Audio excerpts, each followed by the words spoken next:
Hi guys, and welcome to my channel. In this video, I'm going to teach you about static keyword in programming. So you are going to learn about static methods and static properties. You have probably seen this static keyword in code many times, but a lot of beginners don't know what it is and how to use it, or they even use it in a wrong way. So I will divide this video into two parts, and in the first part I'm going to teach you about static properties, and then in the second part of the video I will teach you about static methods, and I will show you practical code examples for both. Here on my channel, I teach you different programming concepts in these short YouTube videos, but if you really want to master programming so that you can become the best student at your university or so that you can get a job even if you don't have a university degree, I can help you to achieve those goals as well. I have combined over 12 years of my academic experience and also work on many different projects, and I have created CodeBeauty Academy, which is a learning platform, and it is designed to teach you career-ready skills through a practical coding program that you can complete in just a few months. It has over 200 video lessons covering everything you need to know in order to get a job. You will work on real projects with other developers, and step by step, I will take you from beginner to expert. Many students joined the academy in the past few months, and a lot of them already found their first job even before completing the entire program. So I am absolutely sure in the quality of this program, and I invite you to try it out risk-free. If you're not 100% satisfied for any reason, you will receive a full refund. If you are interested to join us, check out the link in the description, and I will even include a special discount code for my viewers to help you save some money. Now let's jump into the topic of this video and let's see how to work with static properties. So I will immediately start with a practical example. I first want to create a class, and inside it I will have a static property and non-static property so that you can see the difference. So let's create a class called person. I will say public class person. Okay, and inside this class I'm going to create two properties. I will have public string name get set, and this here is a normal regular property, so this here is non-static property. And now let's add a static property. So let's say public int population counter get set, like this. And in order to make this property static, what you need to do is you simply add static keyword here. Now, something that is a common practice among developers is that they will usually put static properties at the top of their class. So like this. But even if you leave it the way it was, it will still work without any problems. So now we have a class that has one static property and one non-static property. Now let's see how we are going to work with these properties and with this class. So the first thing that I want to do is I want to say that initially the value of this population counter will be 0, like this. And you will understand the exact reason why I'm doing this in a few minutes. Now let's also create a constructor for this class. So I will say public person, and the constructor is going to have one parameter. That parameter is going to be string name. Okay, and here inside the constructor, I want to initialize my name property. So I will say that the name of this person will be equal to this parameter that I have received in the constructor. And then what I'm going to do with this population counter is I will simply say population counter plus plus, like this. So what this means is each time the constructor of this class is invoked, so each time I create a new person, what I want to do is I also want to increase the population counter. So now let's go to our main function and let's create a few instances of this class. So let's create a few people and see how this is going to behave. So here I will say person, let's call it P1, new person, and here I need to pass the name. So here I will say Saldina, that is my name. And then let's create two more people. So person 2 will be, let's say, Bill, and then person 3 will be Elon, like this. So here I have created 3 people, and now if I try to print names of these people, let's see what we are going to get. So if I say console.writeLine p1.name, okay, and I start the program, what do you expect to see? Okay, here we have Saldina because that is the name of the first person. And if I do this for the remaining 2 people, so p2.name and p3.name, and I start the program again, we will get Saldina, Bill, and Elon because those are 3 people that we have created. But how do we print the value of this population counter? Now let's see that. So here we have come to the point where I can show you 2 very important differences between static and non-static properties. So here we are accessing name property, which is non-static property. And in order to access non-static property, you first need to create the instance of that class. And here we have created person 1. So here we can access the name of person 1. And then here we are accessing the name of person 2 and then the name of person 3. But static properties are different because a static property is shared among all instances of a specific class. So that means that this population counter property is shared among all instances of person class. So these 3 instances will access the same property. And that is the first difference. So once more, static properties are shared among all instances of a specific class. So all persons will be accessing the same property. But for non-static properties, each instance is going to access its own name. The second difference is that you need to access non-static properties through their object. So you first need to create an instance of that class, and then through that instance, through that object, you can access all of its non-static properties. But static properties are different, and you don't access static properties through any one of these instances.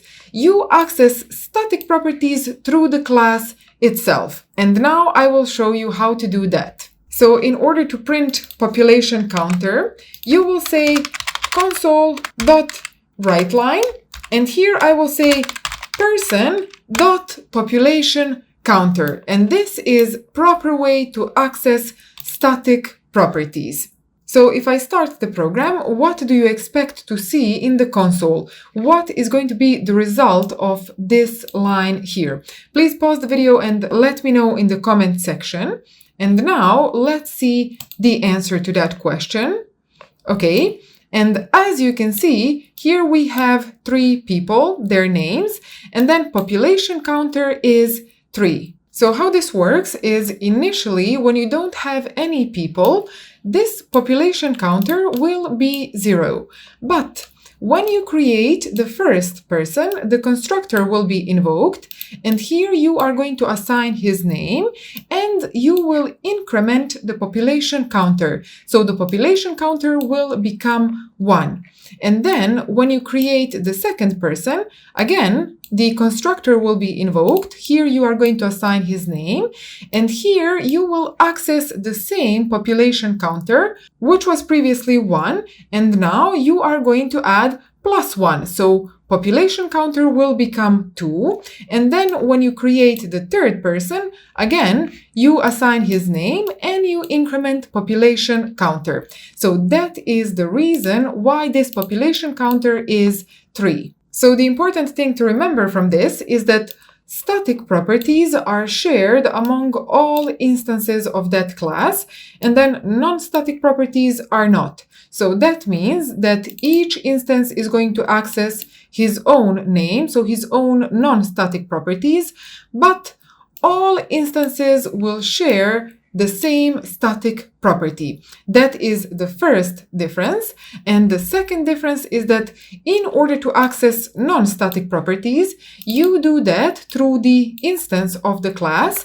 And then in order to access static properties, you do that through the class itself. And you don't have to create an instance of that class in order to access static properties.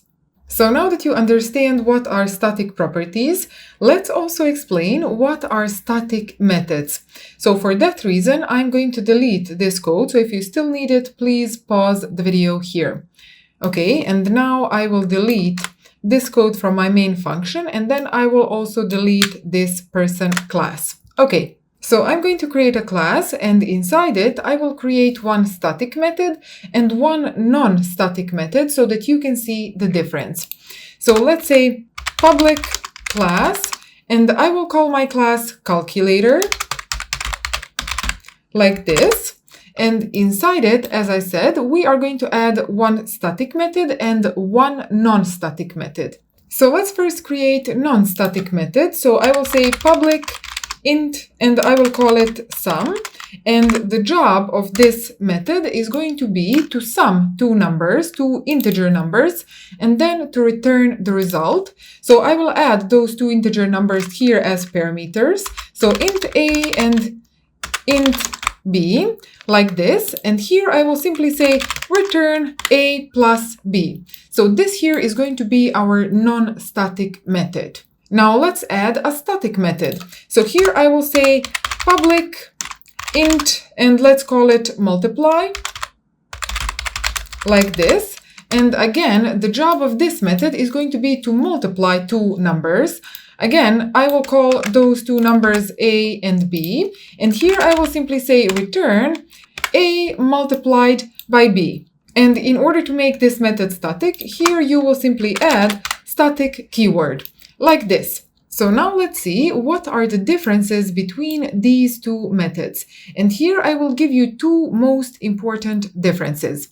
The first difference is that static methods belong to the class itself, and then non-static method belongs to the instance of that class, which means that you can access static methods through the class itself without creating any instances of that class. And then in order to access non-static methods, you first need to create an instance of that class, and then you can access the method through that instance. So that is the first difference. Once more, static methods are accessed through the class itself, and non-static are accessed through the instance of that class. The second difference is that inside non-static methods, you can access both static and non-static properties of that class. And inside static methods, you can access only static properties. So that means if this class had any properties, inside this method, you would be able to access both static and non-static properties, because remember, this method belongs to the instance of the class. So it only makes sense to be able to access all of the other properties that belong to that instance, as well as shared properties. And then this method here belongs to the class itself and not any specific instance. So inside this static method, you can access only static properties. And if you think about that, it does make sense because this method here belongs to the class itself and not a specific instance of the class. So then why would you be able to access properties of specific instances? No, that is not possible. So inside static method, you are able to access only static properties. So now let's see how we can invoke these two methods. And if you want, you can try and do this on your own. So you can pause the video and then try to invoke sum and multiply methods, and then you can watch my solution. So in order to invoke sum, you need to create the instance of this class. So let's say calculator, and let's call it calculator with lowercase c. And now I can say calculator.sum, and here I will pass 1 and 2, and I will assign the result of this operation into a variable that I will call sum, like this.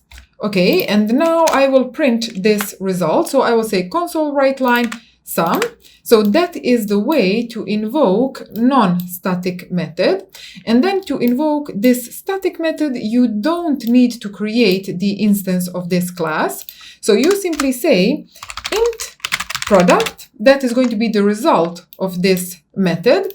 And now I will simply invoke it using the name of the class. So calculator dot multiply, and here I'm going to pass again number 1 and number 2. So let's also print this result. Let's say console.writeLine, and here I will print product, like this. So now if I start the application, we will get the results. So 1 plus 2 is 3, and then 1 multiplied by 2 is 2. So those are the differences between non-static and static methods. Once more, in order to invoke non-static method, like we are doing here, you first need to create the instance of that class. And then in order to invoke static method, like we are doing here, you don't need to create any instances of that class. You can simply invoke it using the name of the class. So now the question is, when can you use static methods and when you have to use non-static methods? Well, in our case, both of these methods could be static and that could work without any problems. But when you absolutely have to use non-static methods, like we have here, is when your method needs to interact with properties of a specific instance. So if you need to read or change or in any way access a property that is non-static and that belongs to the instance of the class, in that case, you cannot do it from a static method. So in that case, you need to use non-static method. Because remember what we said, inside static methods, you can access only static properties. So let me show you another cool thing that you can do with static methods. And for that, I'm going to delete the code that I have here. And also I will delete this class. And let's create another class. So let's say public class, and I will call it welcome bot. Like this. And inside this class, let's create a static method. Let's say public static. And the return type of the method is going to be void, and I will call the method say hello, like this. And this method is going to receive one parameter. It is going to be of type string, and it will be called name. So then what this method is going to do is I will simply say console.writeLine, and here I will say hello, and then I will add this name, and also let's add exclamation mark at the end. So now I can simply say in my main function, welcome bot dot say hello, and here I will pass the name. So let's say John. And now if I start the program, as you can see, our bot says hello, John. And if I say, for example, welcome bot, say hello, hello, Anna, and start the program again, as you can see, we get hello, John, and hello, Anna. So this here is a simple but cool example of how you can use static methods. So I hope that this video helped you understand what are static properties and static methods and how to use them. If you have any questions, you can leave those in the comment section. And if you want to learn practical programming, if you want to gain career-ready skills and start a successful career as a developer, I'm going to leave a link in the description that you can use in order to join CodeBeauty Academy. And there I will take you from beginner to expert, and I will teach you all of the skills that you need to know in order to get a job. You will work on real projects and get the experience that you need, and I will introduce you to a community of successful developers that you can collaborate with. If you have any questions related to this program, please leave them in the comment section. And if you want to join CodeBeauty Academy, in the description I'm going to leave a link for you, and I will also leave a discount code that you can use in order to save some money. So thank you very much for watching. Stay smart, keep coding, and I'm sure that you will make your mark in tech.